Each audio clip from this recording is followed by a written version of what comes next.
Hello everyone. So I just wanted to take you through how to translate or transfer all these different parts in my assembly, or in my part studio for that matter, into what's called a technical drawing. Now, a technical drawing is something that you might give to, like, if it was metalwork, you might give it to a boilermaker. If it was fine furniture, then you give it to someone who's making the actual furniture, so furniture making, right? It's often used in engineering settings, and you might be thinking, well, why do I need it for what I'm doing? And the answer to that is you don't need it, but it is extremely helpful. The ability to visualize and think about exactly what dimensions apply to which components of your design is a very, very valuable, thing, and a very, very valuable skill to be able to produce something that allows you to visualize something like that. So I'm just going to find a technical drawing. That might be a bit complex. I might go, here we go. So this is an example of a bracket. So I have my isometric viewpoint, so like an angled top view of my bracket over on the right hand side, just kind of in free space. It doesn't actually have to necessarily be located anywhere. But on the other end of that, we have our orthographic projection of our different views of our bracket, right? So we would have our top view up here. This is called third angle projection or orthographic view. And then we have our front view here, and then we have our side view. Now, and then we also have this view of like a folded out version of the bracket. So the idea behind a technical drawing is that you place every significant or what's called critical dimension in our drawing of our object, in our drawing. So every dimension that is of value here that allows the manufacturer to make what has been designed is valuable. So I might look at this and I might go, oh, well, we got 12 mil tapped holes. And then the spacing of those center points is 15 mil from the edge, and then 24 mil from the base of the top of the bracket. And then I might come over here and say, well, this elongated hole, I guess, or kind of two holes and then a connecting strip between the two is 15 mil from the edge, and that's the center point.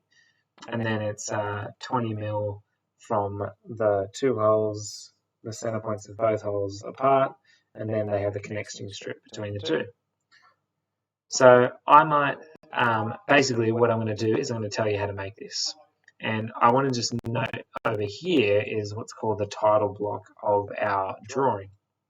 So in the title block, you name what the part is, you name the author of the drawing, the date it was made, and it's all very specific so that you can give a solid overview of what the part is, and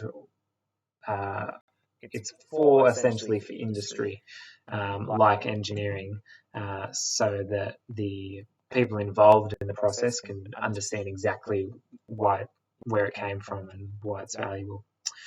So in order to make this, we're going to come over here, and you're going to need to make this for your jewelry box in particular.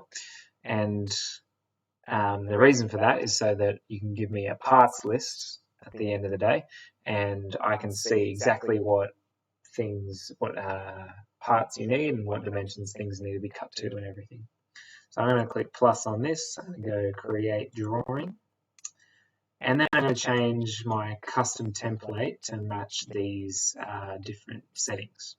So I don't want to be in inches, I want to be in millimeters, I want to be in isometric, I want an A1 sheet because that's kind of the biggest one. You can do A0, but we'll go A0. No. We want A3, sorry. We want A3 because this is what we'll use to print out. So when you make it, we'll print it out as an A3. So millimeters, I want it the decimal separated by a period, not a comma, because that's typical. That's what we do. And third angle projection is what we want. Obviously English, you do not need to include a border, or you can just go 0 horizontal and 0 vertical. You do need to include it, sorry. And then start zone, you can leave as bottom right, and you can include a title block. So I'll click OK on that. And in a second, it'll pop up with my base template of my technical drawing. So we'll just start by inserting one part. So I'm going to go over to my 12mm box, and I'm going to insert the front long edge first. And it's automatically said that it wants to insert a 1:4 scaled version of that part. So this is a fourth of the size of what it would actually be. I might make it 1:2, see what that does. I reckon I can get away with that because I need to fit 1, 2, 3 views in and then isometric. So we'll see how we go with that. Let me just see what the isometric looks like. Yeah, I think that would be fine. So I'm going to go, first one is top. I'm going to left click that out. So it'll place it using left click. And then it will automatically prompt for the second view. So I'm going to left click to place that one. And then it should automatically prompt for the third one, but if not, just click on one of the views and then drag it out. And that's my third view, which is my side view. So top, front, side. Okay. At least I hope that's the top, the front, I mean. If I click out of that and look at what this view is,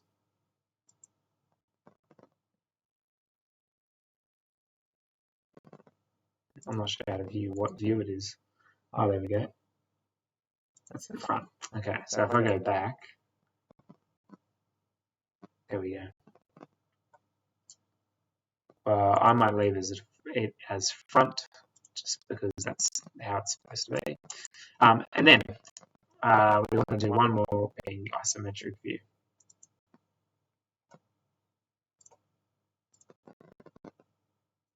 And just arbitrarily placing it as long as we can see everything we need to see. Alright, so I can also move these around and the other parts will lock to it. Okay. So then I go through and dimension everything. But before I do that, I want to name my part. So what's the title of my part? So I might write front, side, long edge of box. And then I can just tick everything else. You can obviously do formatting, but it's not really relevant. You just want it to be clear. Okay, this is sheet 1 of 1. I'm going to leave that as is because my sheet, everything I need is on this one sheet for this part. Okay, my scale is 1:2, which is really important. And this is drawing number 1.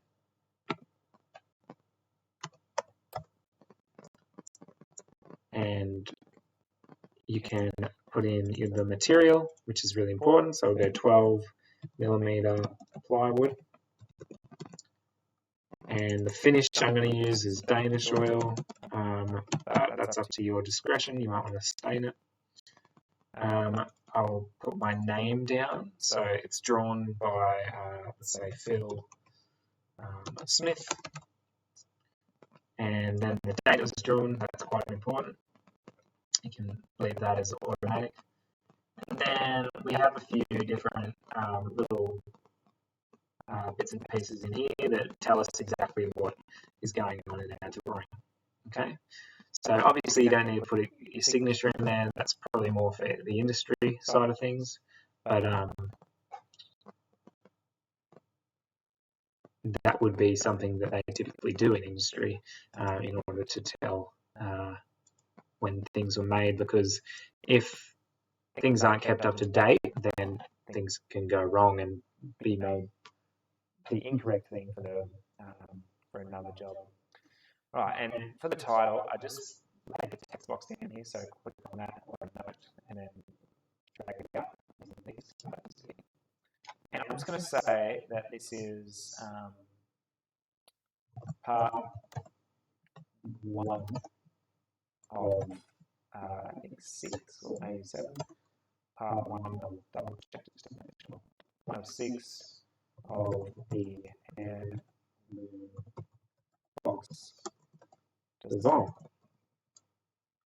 I'll tick that and I'll just make sure all of it starts in 1, 2, 3, 4, 5, 6. Lovely. So I'm going to say that that's pretty good. That's everything I need in the size of the piece of paper, and I can now start to dimension. So my dimensioning tool is this one in here. You don't have any holes, things, but we just make a normal dimensioning tool from point to point. So the first one I'll lay down is the large overarching dimension. So I'm going to use the different faces that I think that the dimension will be most relevant to. So let's start with this one for the length of my overall design. So I had to click on both faces in order to do the dimension between the two of them. So it's 340, and then the thickness of my timber is 12 mil. So I can pull that off to the side or leave it in the center. I just want to make sure it's inside the borders is my priority. And then you can also do this little guy here if you want, just to indicate that he starts at 12 mil in, I suppose, but we can do that after as well. And that's basically everything I can do on this face. So now I'm going to start dimensioning out my dovetails and my biscuits as well, so my finger joints as well. I can also do the height just before I forget of the overall piece. And I just do it on this one because I'm going to put less dimensions on it than I will on this one. So let's start by grabbing these out, pulling them out. And you can do this however you see fit. I like to keep everything in line. But I'm just saying you can do it however you see fit as long as you understand that that's the priority. So then the gaps as well, so point to point. And I'm just going to offset them so they're not too squished. And keep it in line. And then this one here.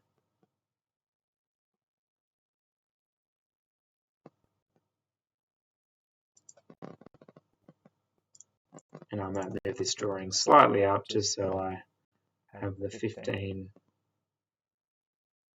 nice and snug. Now, if you want, you can just place it first, untick, and then move the 15 out. That makes it easier. And then I'm going to do the inside edges. So 17.5 is our first one. Pull it out. And then the point to point, 21. Do this one too, in line with the 17.5. Point. 21. 21. And then 17.5. I'm just lining it up just so it looks really clean. Now, if you were to just look at that as someone who's just come along and seen it for the first time, you would think, wow, that's a lot, okay? And you could easily just make it the top kind of 6 dimensions, and then everything else falls from there. However, just to make it really easy for you, you're the one making the drawing. You know what these dimensions mean because you're doing them. So I reckon just put all the dimensions in that you need, and you can understand them. It's not for anyone else, it's just for you in this situation. So now for our 20 mil, our finger joints. Again, offsetting them. And for now, I'm just going to leave that there, and I'll just do the height of our joints. and that looks to be fine. I'll just do one more at the bottom here. And then there was, yes, the 12 mil here, so I go from this point to this point. This time I'm doing like that. Just so it's really obvious about that part of it, that component. Now I can also just go through and do a little note that that is 2.5 mil between those 2 points. And I'll do it on the other side too. And then I believe that's everything, all the critical dimensions for this part. So I'm going to leave that one there, and I'm just going to see if there's anything else I need to put on here. Again, I can just note that that's 12 mil. But I'm looking pretty good maybe on this slot down here. That's probably the only place I need to worry about it. Okay, so let's just note this slot as 5 mil there, and then 3 mil here.